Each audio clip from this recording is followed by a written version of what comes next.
नमस्कार, doctor जोगेश Shah and पीबीआईएस के ये प्लेलिस्ट में आपका स्वागत है।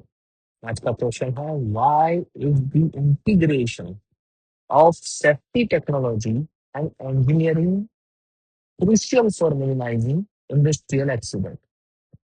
इंडस्ट्रियल एक्सीडेंट को कम करने के लिए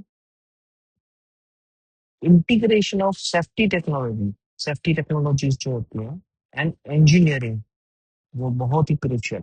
सेफ्टी टेक्नोलॉजी के साथ इंजीनियरिंग की एक्टिविटीज परफॉर्म की जाए तो एक्सीडेंट्स कम होंगे। ऐसा क्यों?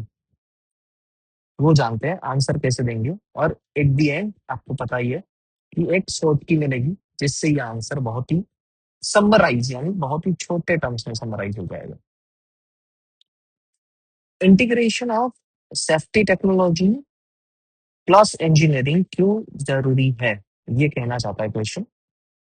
सबसे पहला है ऑटोमेटिक प्रोटेक्शन सिस्टम, जैसे कि अलार्म्स लगाना, फायर अलार्म जो होते हैं ना, वो फायर स्प्रिंकलर्स भी होते हैं, अलार्म के साथ स्प्रिंकलर्स भी होते हैं।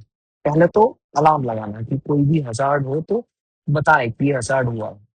फिर अगर फायर है तो उसके साथ स्प्रिंकलर स्प्रिंकलर लगाना ताकि वो पानी छिड़के और आग बुझ जाए उस जगह पर। तो ये जरूरी है क्योंकि आग लग जाएगी और इंस्टेंट कोई अलार्म ऑटोमेटिकली उसे डिटेक्ट करके उसे बुझा दे तो बहुत बड़ी इंजरी होने से बच सकते हैं। सेकंड है मशीन गार्डिंग।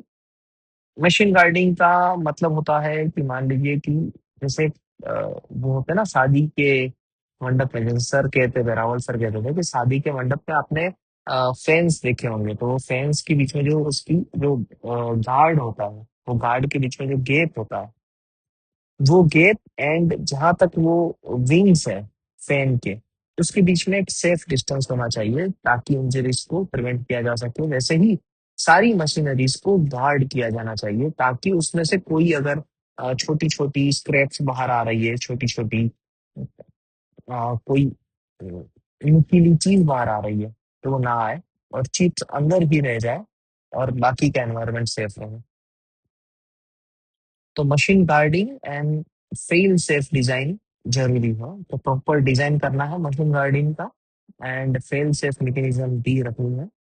अगर मशीन फेल हो तो सेफ सेट डाउन हो जाए ताकि अगर कहीं पर भी आप फेल सेफ का मतलब है कि कोई रोटरी पार्ट है और आप कहीं पर देख रहे हैं कि कुछ गलत हो रहा है तो आप डायरेक्टली स्विच को पुश करें और शट डाउन हो जाए, वैसे स्विच रखनी चाहिए। तो ये भी इंडस्ट्रियल एक्सीडेंट को मिनिमाइज करते हैं।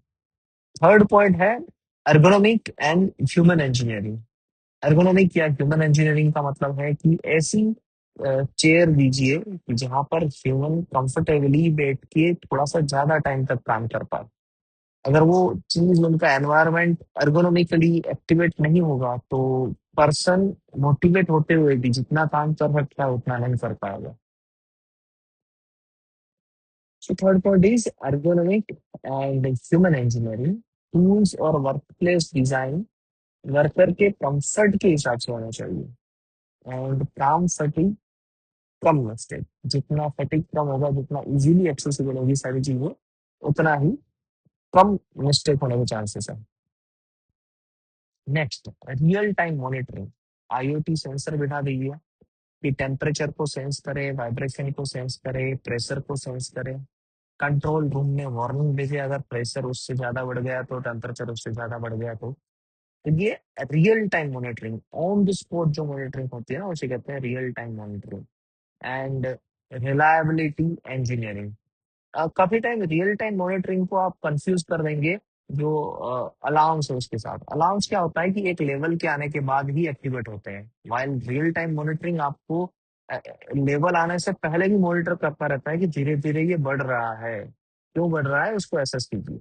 तो रियल टाइम मॉनिटरिंग बहुत ही ज्यादा इफेक्टिव है as compare to the alarming system. Correct, वो प्रिवेंटिव मेंटेनेंस के अंदर आएगा कि भाई प्रिवेंट करता है चीजों को। नेक्स्ट आती है रिलायबिलिटी इंजीनियरिंग। रिलायबिलिटी करना यानी रिलायबल कैसे रह सकते हैं हम मशीन पे, तो बार बार उसका मेंटेनेंस करना, redundancy system, backup power, backup होना, जनरेटर होना अगर इलेक्ट्रिसिटी चली जाए तो, वाल्व्स बैकअप में रखना, अगर एक वाल्व खराब हो गया तो दूसरा वाल्व लगा सके तभी के तभी। ये चीजें रिलायबिलिटी के अंदर आती है। तो काफी टाइम क्या होता है कि एक बार सिस्टम आ गई तो उसके बाद में उसको दूसरा उसकी जो कंपोनेंट होते हैं जो बिगड़ जाते हैं वो लेते नहीं, तो ये लेके रखना, ये चीजें देखी जाती है सेफ्टी टेक्नोलॉजी में। और अगर ये चीजें हैं तो एक्सीडेंट्स अपने आप कम हो जाएंगे। नेक्स्ट होता है प्रोसेस सेफ्टी एंड ऑटोमेशन। जैसे कि पीएलसी स्काडा सिस्टम एक्सीडेंट को मिनिमाइज करते हैं। अगर आप रोबोटिक की सारी सिस्टम कर देंगे तो ह्यूमन जो है उसकी जो डेथ है वो रेशियो अपने आप हो जाएगी कम, एक्सीडेंट की रेशियो हो जाएगी अपने आप कम, क्योंकि ह्यूमन एरर ज्यादा हो सकती है बट मशीन एरर्स बहुत कम हो सकती है। तो ये था आंसर, और इसको हम अगर शॉर्ट की में समराइज करें तो इसको कह सकते हैं स्मार्ट। स्मार्ट यानी एस, एस से सेंसर्स, एम से मेंटेनेंस कम करना, ए से